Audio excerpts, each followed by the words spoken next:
Hi, this is Lane from the Grand Forks Public Library, and we're going to make some ribbon rings today. Alright, so ribbon rings. So they are really fun for little ones for like dancing and movement activities. You can also turn them into like musical instrument if you add some like bells or something to it. We're going to keep it pretty simple today. I did not have shower curtain rings. That's what I've used in the past, is just those shower curtain rings. You could maybe do it with a hair tie, to be honest, too, especially for smaller ones, if you wanted to just put it on their wrist so that they maybe couldn't stick it in their mouths and things like that. You could have it on their wrist.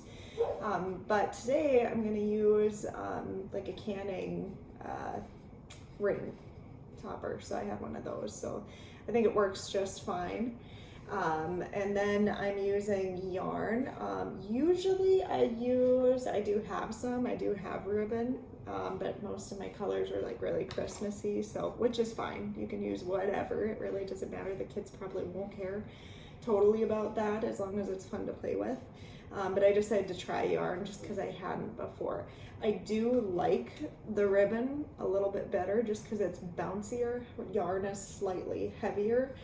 So I think this dances nicer than yarn does, but I think they will be just as happy as this, and it still looks pretty with the different colors and stuff too. So I've already attached some of them. It's pretty easy to do. I just started cutting long pieces. So my pieces are actually like a double length so that I could attach them really easily. You can play around with how much. I would say mine are probably between 3 and 4 feet long.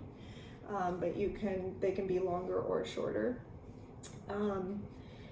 And then I just started attaching them, so they're pretty easy to put on there. You do want to know these would be pretty easy to get off, so I would not give this to a child and just leave them unattended if they're, under that 3 mark that you're worried about them swallowing, because they could get that yarn off and get that in their mouths. So this is more of a give it to them while you're going to dance and play together type of activity, and then take it away if you're worried about them choking on that. All right, I'm going to show you how to attach these on here really easily. So I'll do another nice long yellow one. So to make it as easy as possible, I do double length, and I take it and I put the loop through, so you've got a loop hanging, and then I take the rest of the string and pull it right through that loop until it's tight. So there you go, super easy.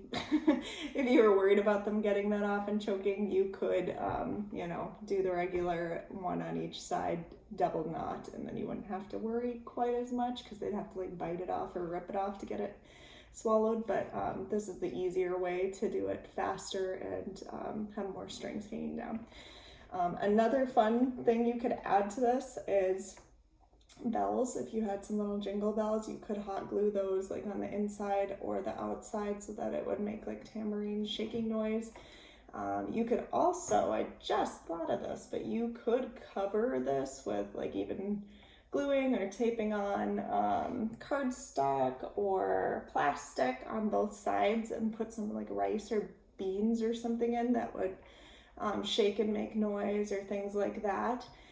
Just be mindful if you're doing that, you might want a hot glue to keep it in. So that's another, if you have a hot glue gun, you could tape it. I think that would work just fine. Just know that it would open a lot easier and you could end up with a mess if you did that kind of thing. But that could be really fun too. So those are pretty easy ribbon rings. So think about different things you can use for that ring too. Any other different types of materials that you just need a ring shape and something that'll flow when they dance. So, all right, have fun making.